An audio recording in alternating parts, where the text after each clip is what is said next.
Welcome to Tech Bytes and News, your daily roundup of articles featured in Hacker News. Today, we're diving into OpenDylan, a programming language with a fascinating history and a surprisingly modern approach. It's like Scheme and CLOS had a baby, but one that's really good at generating efficient machine code. Intrigued? Totally. I've heard whispers of Dylan but never really dug in. What makes it tick? Is it just another Lisp dialect? Not exactly. It's definitely influenced by Scheme and CLOS, but it ditches the parenthesis-heavy Lisp syntax. Think of it as inheriting the best parts, the functional aspects of Scheme, the object-oriented power of CLOS, but with a cleaner, more modern feel. It's designed for efficient machine code generation, giving you fine-grained control over how dynamic or static your code behaves. Wow, that's a powerful combination. So, where's the best place to start learning? I'm a visual learner, so maybe some examples? Excellent question. For a quick overview, the Tour of Dylan is a great 30-minute introduction. They even have a Hello World example, which is always a good starting point, you know? And if you want to play around without installing anything, there's a Dylan Playground in your browser. It's like a sandbox, perfect for experimenting. I see. A browser-based playground is fantastic for quick tests. But for more in-depth learning, what are my options? There's a full-fledged Dylan programming guide, which is essentially a book-length tutorial.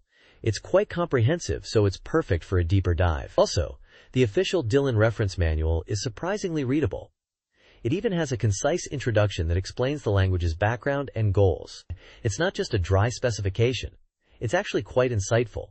Interesting. So it's not just a niche language for academics? It's actually practical and well documented? Precisely. OpenDylan has a vibrant community too. They're active on Matrix, so you can ask questions and get help. Plus, the documentation is extensive, covering everything from cheat sheets to in-depth guides on specific libraries. They even have a hacker guide, which is a goldmine of information for anyone wanting to contribute to the project. A hacker guide? That sounds promising. It seems like they're serious about community involvement. What about the future of OpenDylan? Is it actively developed? Absolutely. The project is actively maintained and updated. They have regular releases with release notes detailing improvements and bug fixes. The fact that they have a dedicated section for enhancement proposals shows their commitment to evolution and community feedback. It's a language that's clearly not stagnating. This is all incredibly exciting.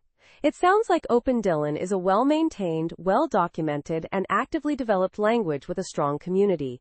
I'm definitely going to check it out. Thanks for the overview. You're very welcome. I'm glad I could share my enthusiasm for OpenDylan with you.